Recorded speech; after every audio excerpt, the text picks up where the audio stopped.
Nous avons en fait aujourd'hui peut-être eu un conflit d'agenda.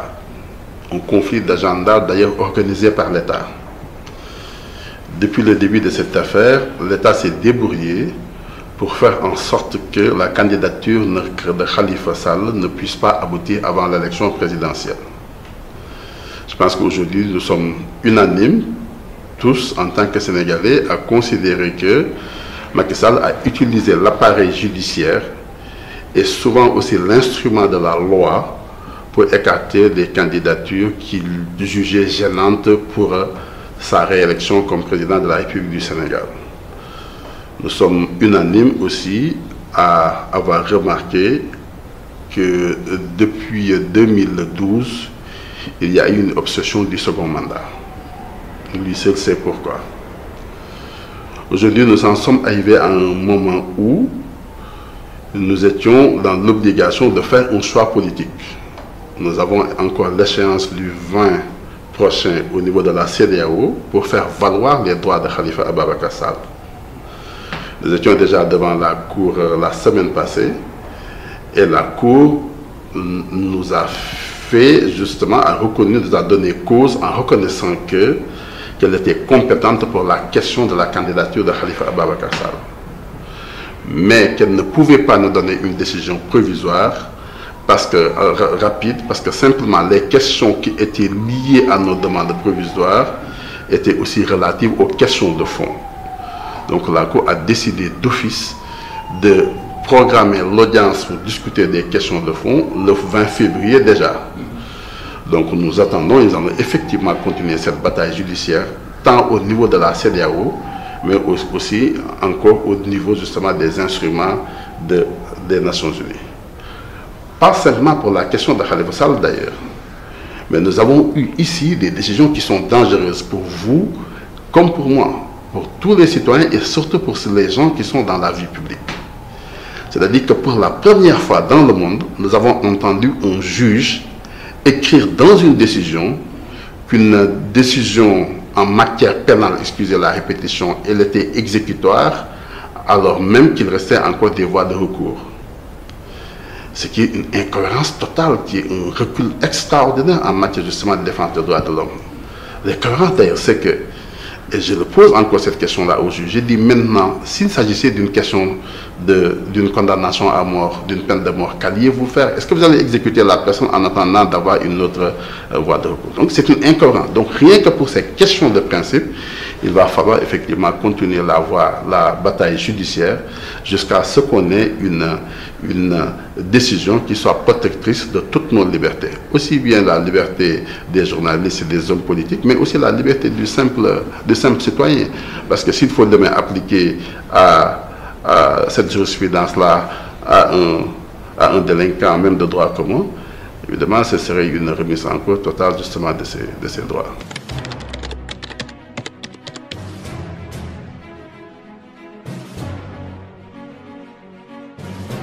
Ah oui, il faudra attendre d'abord le contenu de la décision et sa consistance.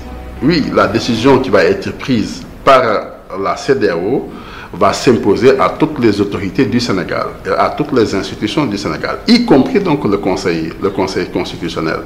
Et vous avez vu ce qui s'est passé la première fois lorsque la Cour a rendu une décision très claire sur justement la procédure qui a conduit Khalifa Sall à Rebeuss. L'État du Sénégal s'est débrouillé pour justement ne pas appliquer cette décision-là, ce qui était un précédent grave. Et ça n'entrait pas aussi dans la cohérence de la tradition diplomatique du Sénégal.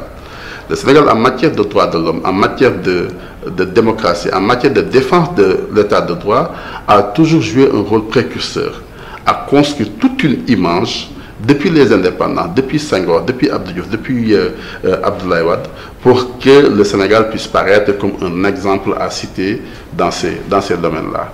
Et le fait justement d'avoir refusé de considérer cette décision-là et de lui donner un caractère exécutoire dans l'ordre public interne est à la fois contraire au droit international, aux instruments internationaux auxquels le Sénégal a ratifié, mais c'était aussi une rupture dans la tradition et dans la pratique diplomatique sénégalaise.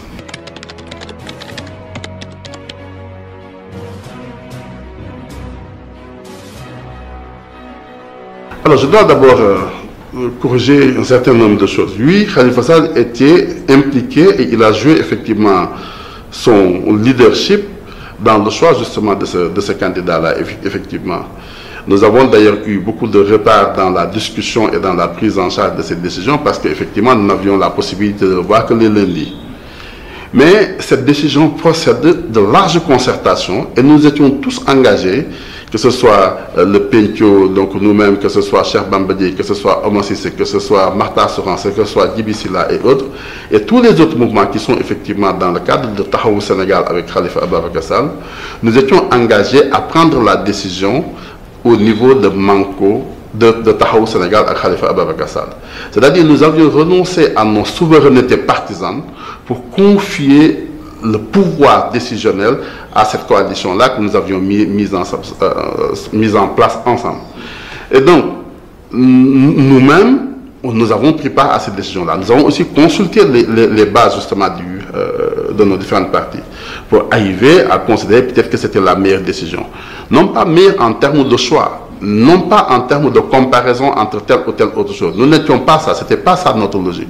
Mais cette candidature était une cohérence par rapport à notre passé récent, par rapport à notre histoire récente. C'est-à-dire que la candidature de Idrissa Seck, le choix de Idrissa Seck était juste en droite ligne de Manko Taxawu Sénégal. Nous étions déjà dans Manko Taxawu Sénégal, nous avons fait les législatives ensemble. Idrissa Seck a eu la gentillesse et la loyauté de garder de bonnes relations avec Khalifa Ababacar Sall et de l'avoir accompagné durant tout le processus et durant toute la procédure judiciaire. Donc, en réalité, les Sénégalais d'ailleurs n'allaient pas comprendre qu'on fasse un autre choix que celui de Idrissa Seck.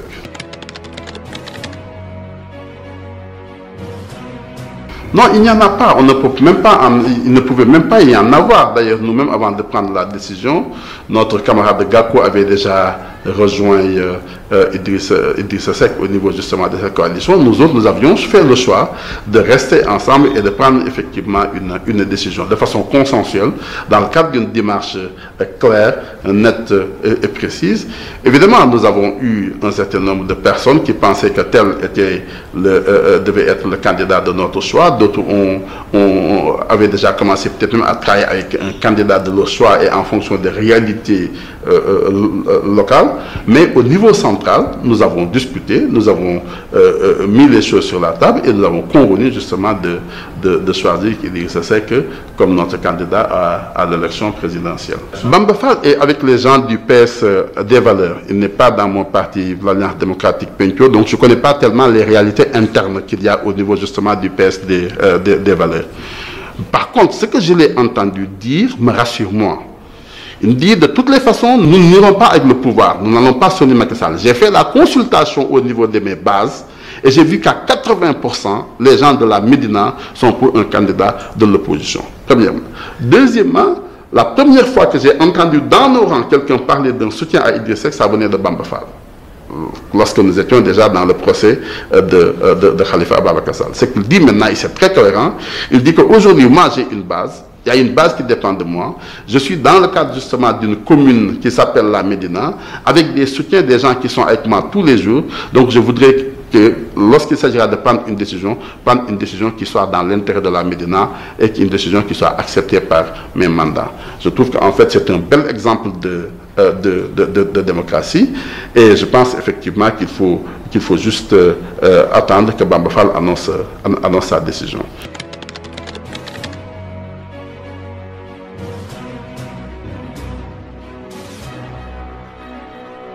Oui, c'est-à-dire la première chose que je voudrais écarter ici, vraiment, et l'écarter de façon très claire, c'est qu'il ne s'est pas agi de discuter de poste. Nous nous sommes interdits de le faire, Khalifa Sall lui-même s'est interdit justement de le faire. Parce qu'au fond, ce n'est pas ça l'attente des Sénégalais. Les Sénégalais ne sont pas et ne veulent pas être dans des jeux de distribution de postes à tel ou tel autre niveau. Et la deuxième chose, c'est que l'élégance voudrait qu'on ne fasse pas des accords qui vont restreindre la liberté d'Idrissa Seck, président de la République. Alors, la question de fond que nous avons posé, c'est que d'abord nous sommes tous dans la ligne des assises nationales, c'est la première chose. La deuxième chose aussi, qui était une chose extrêmement importante pour nous, c'est que nous avons l'impression que nous menons à chaque alternance les mêmes batailles. C'est-à-dire que nous avons toujours les mêmes plateformes revendicatives politiques. C'est-à-dire c'est l'indépendance de la justice, c'est la séparation équilibrée des pouvoirs, c'est la diminution des pouvoirs du président de la République, c'est la gouvernance transparente, c'est l'économie inclusive, l'égalité, l'équité. C'est les mêmes batailles que nous menons à chaque fois. C'est pour ça qu'en fait, nous avons dit, oui, nous allons aller soutenir Idrissa Seck. Mais au-delà d'aller le soutenir, nous avons effectivement aujourd'hui, non pas comme point de mire, simplement la question de la troisième alternance du Sénégal, mais nous voulons effectivement que le partenariat que nous mettons en place puisse aboutir à une réelle alternative dans notre pays.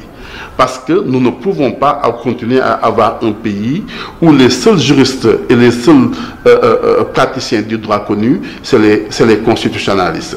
Nous avons chaque fois des débats sur l'interprétation de la Constitution, sur des questions d'ailleurs souvent qui sont très claires. Nous devons trouver notre voie institutionnelle. Nous devons trouver notre voie constitutionnelle. Nous devons aujourd'hui parvenir à mettre en place un système politique, un régime politique qui assure une stabilité et qui permette justement d'aller vers l'émergence. Tant que nous ne réussirons pas cela, tant que nous ne parvenons pas à régler ces questions qui sont d'une simplicité et ces questions primaires, nous ne pouvons pas avoir la prétention d'aller ailleurs. C'est pour ça qu'effectivement, au-delà de tout cela, nous avons considéré qu'il devait y avoir des ententes politiques dures, fortes, sur en fait les attentes des Sénégalais. Vous posez aujourd'hui la question à n'importe qui. Vous prenez n'importe quel Sénégal, vous prenez n'importe quel acteur politique. Il va vous faire l'analyse des blocages institutionnels que nous avons au Sénégal et il va aussi vous proposer une kyrielle de solutions qui peuvent toutes marcher. La seule chose qui reste, c'est que jusqu'à présent, à chaque fois que quelqu'un est arrivé au pouvoir, au lieu de servir et d'enclencher ces attentes et ces réformes qui sont attendues, il va plutôt chercher à voir comment faire pour perdurer au pouvoir. Nous voulons que 2019 soit l'année de l'alternative dans notre pays.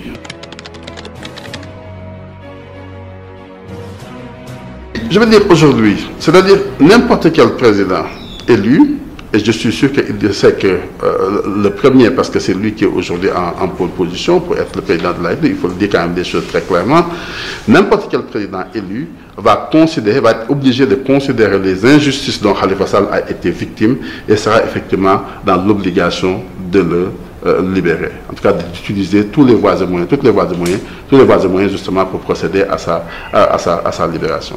Cette affaire met tout le monde mal à l'aise, y compris les magistrats. C'est-à-dire que c'est la première fois dans notre pays que les magistrats eux-mêmes ont transcendé, ont dépassé la solidarité corporatiste pour dénoncer l'accélération dans le traitement du dossier de Khalifa Ababacar Sall. Pour la première fois, les magistrats eux-mêmes, dans leur organisation, c'est-à-dire dans l'UMS, ont sorti une déclaration publique pour dire qu'ils demandaient à leurs membres de rendre justice et de ne pas rendre service. Pour la première fois dans notre pays, les magistrats eux-mêmes posent sur la table et dans le débat public la question de l'indépendance de la justice. Pour la première fois dans notre pays, les magistrats eux-mêmes disent que le président de la République doit quitter le Conseil supérieur, la présidence du Conseil supérieur de la magistrature. Toutes questions sur lesquelles nous étions déjà parvenus à un accord au niveau des assises nationales. Toutes questions qui avaient déjà été vidées par la CNRI. Donc aujourd'hui, nous avons un certain nombre d'accords. Nous avons aujourd'hui des réformes fortes qui font l'objet d'un consensus fort sur lequel nous pouvons bâtir le Sénégal nouveau. Nous avons aujourd'hui les bases de l'alternative. Nous ne posons pas les problèmes en termes personnels. Khalifa Sall est un très grand croyant en Dieu et c'est quelqu'un de très endurant. Ce n'est pas pour rien que tout ce qui vont le parcours du rendre visite vous sortent pour dire j'ai trouvé un homme serein, un homme accueillant, un homme tel. Il a fini par comprendre cette situation, par prendre effectivement, il n'a même pas besoin de faire des efforts, c'est dans la structure mentale même de la personne que d'accepter justement les épreuves qui viennent de Dieu en définitive. Donc ce n'est pas une question personnelle, c'est devenu une question de principe, c'est une question qui met tout le monde mal à l'aise, qui met l'Assemblée nationale mal à l'aise, qui met la diplomatie sénégalaise mal à l'aise, et qui met même Macky Sall mal à l'aise, parce qu'il aurait voulu avoir peut-être une élection sur un autre nombre de bilans, mais aujourd'hui, la question que les Sénégalais se posent, c'est une question d'ailleurs de la cruauté, du cynisme et de la méchanceté de la gouvernance de Macky Sall. Et c'est vrai que nous n'avons jamais eu au Sénégal une gouvernance aussi méchante, aussi cruelle, aussi cynique que celle de Macky Sall.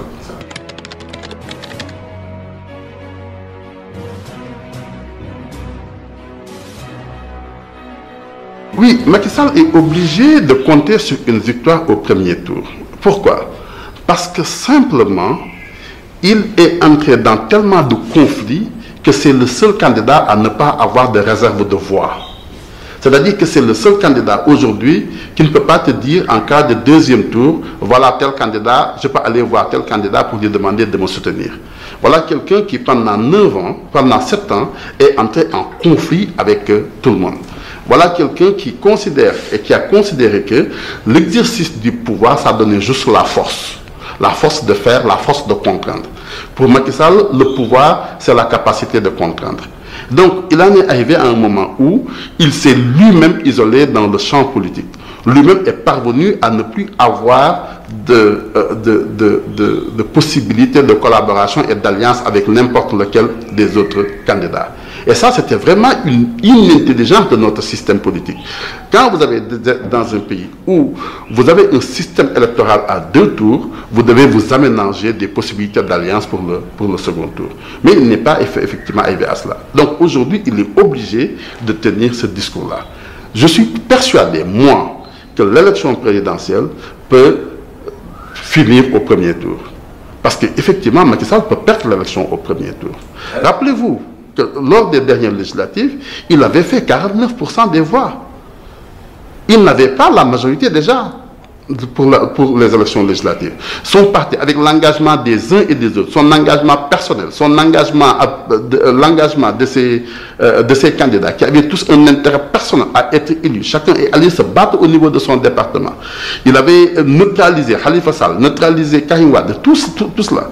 Et il n'a pas pu franchir la barre des 50%. Et entre-temps, les incohérences dans sa gouvernance, le rejet populaire des actes qu'il a posés ces dernières années et ces derniers mois, la conviction des uns et des autres que Macky Sall, ce n'est pas quelqu'un qui va regarder les formes et les légalités. La seule chose qui l'intéresse quand il veut quelque chose, c'est de l'obtenir. Les Sénégalais en sont aujourd'hui tous convaincus. Les Sénégalais sont convaincus que c'est quelqu'un qui est arrivé au pouvoir sans être prêt. Ça arrive aussi qu'on ait des présidents qui arrivent au pouvoir sans être prêts. Ils n'étaient pas prêts à assumer les charge de président de la République. Il lui restait encore du chemin à faire, il lui restait encore de la formation à recevoir, il lui restait encore des choses à savoir et à découvrir. Donc aujourd'hui, voilà la situation actuelle. Donc il a perdu nécessairement des fois entre-temps.